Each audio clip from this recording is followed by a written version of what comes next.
Assalamualaikum warahmatullahi wabarakatuh. Halo adik-adik, bagaimana kabarnya? Semoga kita semua dalam lindungan Allah Subhanahu wa taala dan senantiasa diberikan kesehatan baik jasmaniah maupun rohaniah. Sebelumnya, perkenalkan, saya Nurul Endah Indriani, peserta magang 1 di SMP Negeri 2 Kalidawir tahun 2021.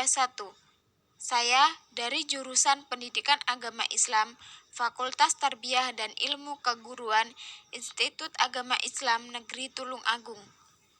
Pada video pembelajaran kali ini, saya akan menyampaikan tentang materi Toharoh.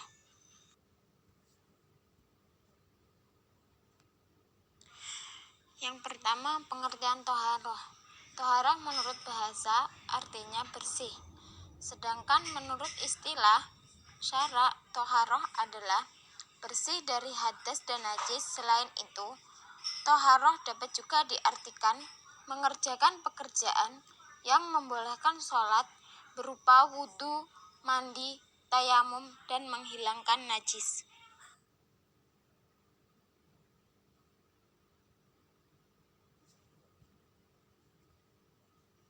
Tujuan toharoh. Ada beberapa hal yang menjadi tujuan disyariatkannya toharoh. Di antaranya, yang pertama, guna menyucikan diri dari kotoran berupa hadas dan najis. Yang kedua, sebagai syarat sahnya sholat dan ibadah seorang hamba. Toharoh dari hadas. Toharoh dari hadas dalam pembagian hadas dibagi dua, yaitu hadas besar dan hadas kecil. Yang termasuk hadas kecil seperti kentut, sedangkan hadas besar seperti janabah. Dalam mensucikannya terdapat 3 cara, yaitu wudhu, mandi, dan tayamum. Wudhu adalah untuk mensucikan hadas kecil, sedangkan mandi dan tayamum untuk hadas besar. Ketika ada sebab yang menghalanginya dilakukan wudhu dan mandi. Fardu wudhu. Yang pertama, niat. Niat tersebut dikerjakan ketika membasuh permulaan bagian muka, artinya dilakukan bersamaan dengan membasuh bagian muka, tidak sebelum membasuhnya dan sesudahnya. Yang kedua, membasuh seluruh bagian muka ataupun batasan muka adalah mulai tempat tumbuhnya rambut kepala sampai bagian bawah dagu dan muka, dari sentil tempat anting-anting telinga kanan sampai telinga kiri. Yang ketiga, membasuh kedua tangan sampai siku-siku. Yang keempat, mengusap sebagian kepala. Yang kelima, membasuh kedua kaki sampai mata kaki. Dan yang terakhir, tertib.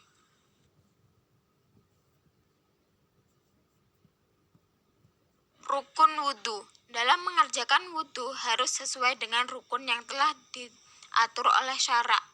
Sunnah wudhu ada 10. Yang pertama, membaca basmalah di awal.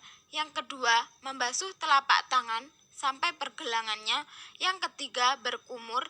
Yang keempat, meratakan dalam mengusap kepala.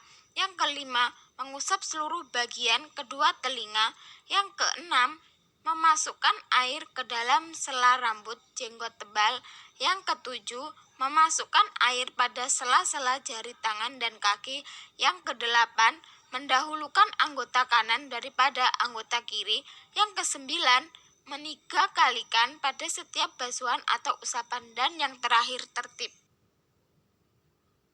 Hal-hal yang membatalkan wudhu yaitu sesuatu yang keluar dari salah satu dubur atau kubur kecuali mani, tidur dalam posisi tidak menetap pantatnya di bumi, hilang akal sebab mabuk, sakit, gila, ayan, dan lain-lain, menyentuhnya orang laki-laki pada perempuan yang bukan muhrimnya, menyentuh kemaluan dengan telapak tangan.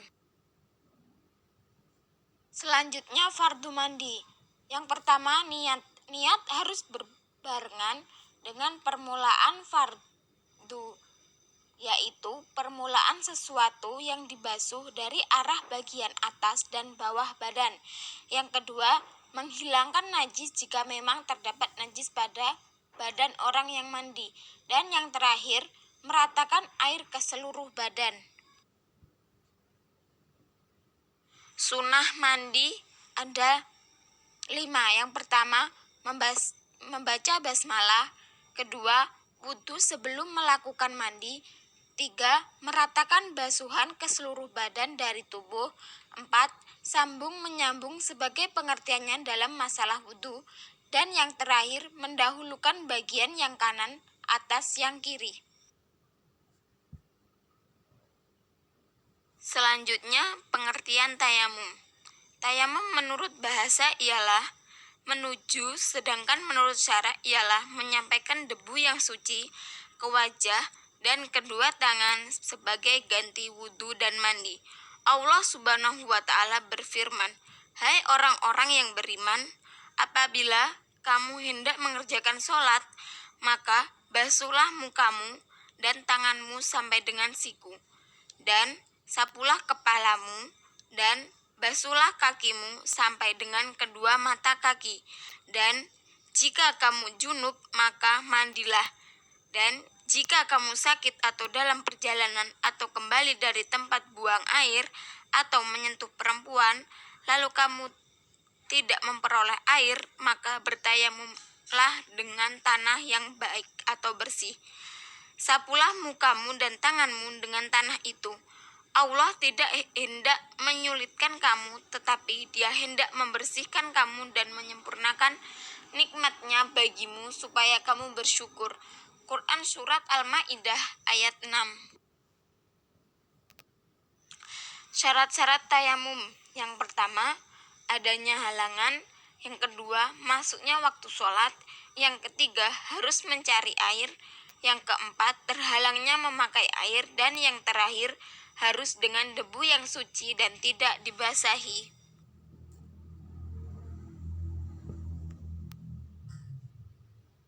Syarat tayamum yaitu niat, mengusap muka, kedua tangan sampai kedua siku. Sedangkan urutan sunnah tayamum ada 3. Membaca basmalah, mendahulukan tangan kanan atas dan yang kiri, yang terakhir tertib. Hal-hal yang membatalkan tayamum yaitu segala sesuatu yang membatalkan wudhu, melihat air, dan murtad. Yang selanjutnya yaitu tentang pengertian najis. Najis adalah kotoran yang menjadi penghalang untuk beribadah kepada Allah Subhanahu wa Ta'ala. Dalam bahasa Arab, najis bermakna al-qazzarah yang bermakna kotoran. Sementara itu, menurut Asy-Syafi'iyah, najis dianggap sebagai sesuatu yang dianggap kotor dan mencegah sahnya sholat tanpa ada hal yang meringankan.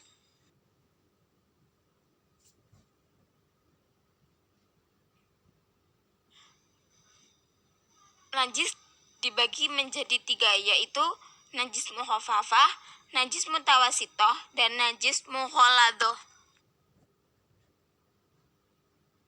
Najis mukhafafah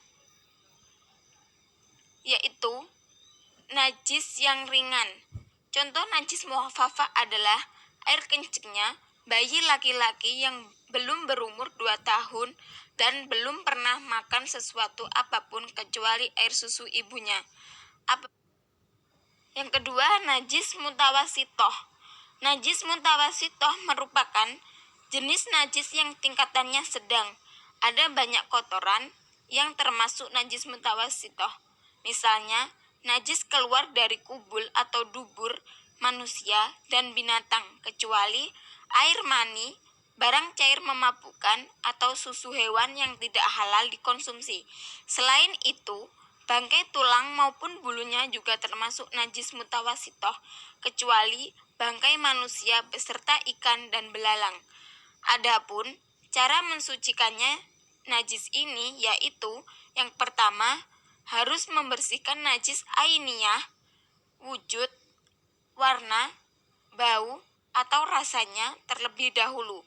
Lalu Dilanjutkan dengan membersihkan najis hukmiyah atau bekasnya.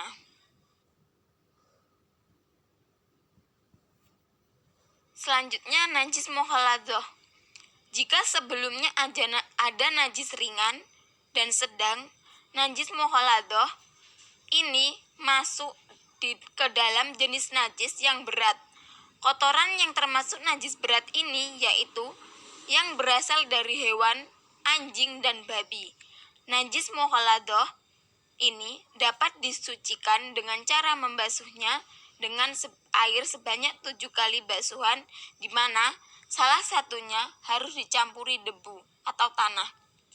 Sebelum dibasuhi dengan air, najis mukhaladhah perlu dihilangkan terlebih dahulu najis ainiyahnya atau wujud najisnya, sehingga tidak ada lagi warna, bau, rasa najis tersebut. Namun secara hukmiyah, najisnya masih ada di tempat yang terkena najis karena belum dibasuhi air. Cara membersihkannya yaitu: pertama, mencampur air dan debu secara berbarengan, baru kemudian diletakkan langsung pada area yang terkena najis. Cara ini adalah cara yang lebih utama dibanding cara lainnya. Yang kedua, meletakkan debu di area yang terkena najis, lalu memberinya air dan mencampurkan keduanya, barulah kemudian membasuhnya hingga bersih. Atau yang ketiga, memberi air terlebih dahulu di area yang terkena najis, kemudian memberinya debu dan mencampur keduanya, lalu dibasuh hingga najisnya benar-benar hilang. Yang selanjutnya yaitu air yang dapat digunakan untuk thaharah. Air yang dapat dipergunakan untuk bersuci adalah air yang bersih, suci atau mensucikan, yaitu air yang turun dari langit atau yang bersumber dari bumi yang tidak terkena najis dan belum dipakai untuk bersuci. Ditinjau dari segi sumbernya, air terbagi menjadi 7. Yang pertama, air hujan, air sumur, air laut, air sungai, air salju, air telaga, dan air embun.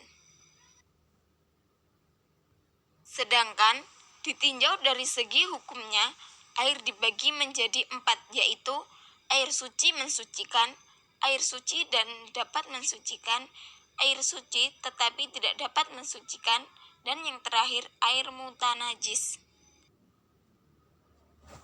Air suci mensucikan yaitu air mutlak.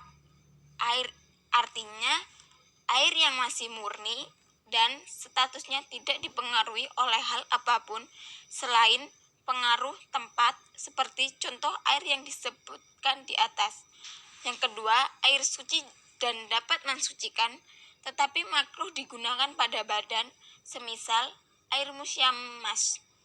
Air musyamas adalah air panas akibat sengatan matahari di dalam bejana yang terbuat dari logam selain emas dan perak dan berada di daerah yang panas seperti negara Yaman saat kemarau. Air suci tetapi tidak dapat mensucikan seperti air mustakmal, yaitu air yang telah digunakan untuk menyucikan hadas atau menghilangkan najis selama warna, rasa, dan baunya tidak berubah seperti volume airnya tidak bertambah. Air yang telah berubah salah satu sifatnya dikarenakan bercampur dengan benda suci lainnya dengan perubahan yang dapat mempengaruhi nama dan statusnya, semisal kopi, teh, dan lain-lain. Air mutanajis yaitu air yang terkena najis, kemasukan najis sedang volumenya kurang dari 2 kullah, baik terjadi perubahan pada sifat-sifat air tersebut atau tidak, ataupun mencapai 2 kullah, namun air tersebut mengalami perubahan, dan jika tidak mengalami perubahan maka sah digunakan untuk bersuci.